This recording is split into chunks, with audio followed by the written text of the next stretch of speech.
Hello everyone, আসসালামু আলাইকুম। School থেকে শিক্ষা পক্ষ থেকে সবাইকে শুভেচ্ছা। সাথে আছি আমি সাব্বির আলম। আজকে যে টিউটোরিয়াল নিয়ে কথা বলবো সেটা হচ্ছে পাওয়ার পয়েন্টের সিরিজ টিউটোরিয়ালের একটি অংশ।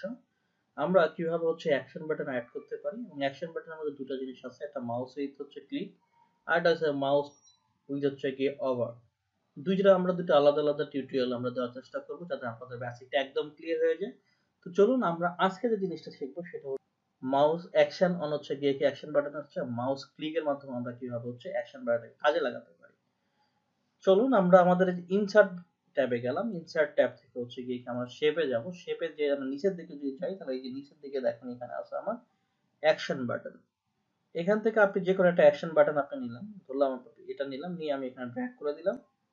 দেখেন এরকম একটা পপ আপ মেনু আসবে আর উপরে আপনি একটা হচ্ছে মাউস ক্লিক, একটা হচ্ছে মাউস ওভার। মাউস ক্লিক জিনিসটা আমরা আগে কি সেই জিনিসটা একটু দেখি, তারপর আমরা নেক্সট টিউটোরিয়াল আমরা মাউস ওভার জিনিসটা আমরা দেখবো।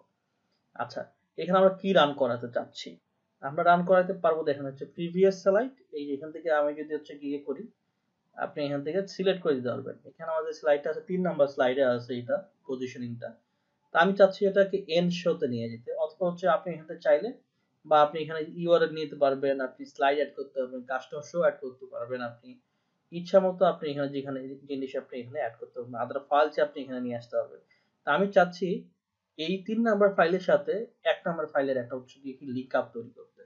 অর্থাৎ এখানে যদি আমি ক্লিক করি তাহলে যেন আমার 1 নাম্বার ফাইলটা কি আমার চলে আসে। তো 1 নাম্বার ফাইলটা আমার ফার্স্ট স্লাইড। তা আমি এখানে ইন্টারেক্ট করে দেবো গিয়ে ফার্স্ট স্লাইডের সাথে। ওকে করে দিলাম। এখন আমি স্লাইড শোতে যদি যাই, এই যে স্লাইড শোতে গেলাম আমি এখান থেকে। এই স্লাইড শোতে যাওয়ার পর আমি যদি এখানে ক্লিক করি, দেখেন আমার ফার্স্ট স্লাইডটা এখানে চলে আসছে। ওকে, এটাই ছিল আজকে আমাদের টিউটোরিয়াল। আপনি এভাবে কি এই অ্যাকশন বাটনের মাধ্যমে আপনি আপনার টিউটোরিয়ালগুলোকে অনেক বেশি ইন্টারঅ্যাক্ট করতে পারবেন। অর্থাৎ আপনি যদি পুরো আপনার 10 থেকে 20টা এখানে স্লাইড থাকে, আপনি যদি এখানে একটা সামারি শীট হিসাবে রাখেন বা সামারি হিসেবে রাখতে পারেন। আপনি বিভিন্ন গিয়ে অ্যাকশন বাটন এখানে অ্যাড করে আপনি প্রথম বাটন থেকে আপনি শেষ স্লাইড, মাঝখানের স্লাইড, যে কোনো স্লাইডে আপনি স্লাইডের লিংক যদি আপনি করে দিতে পারেন, হাইপার লিংক অ্যাড করে, তাহলে আপনি এখান থেকে একটা পেজ থেকে কি বাকি কাজটা আপনি সেরে ফেলতে পারবেন। আশা করি মাউস ক্লিকের উপর যে আমাদের অ্যাকশনটা ছিল অ্যাকশন বাটনে, সেই জিনিসটা আপনারা বুঝতে পারছেন। আমরা নেক্সট টিউটোরিয়ালে যাব মাউস ওভার করলে কিভাবে কি আপনার চেঞ্জটা আসে সেই জিনিসটা দেখাবো।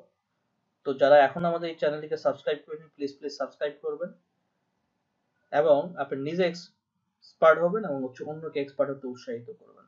সবাই ভালো থাকবেন, সুস্থ থাকবেন। আল্লাহ হাফেজ।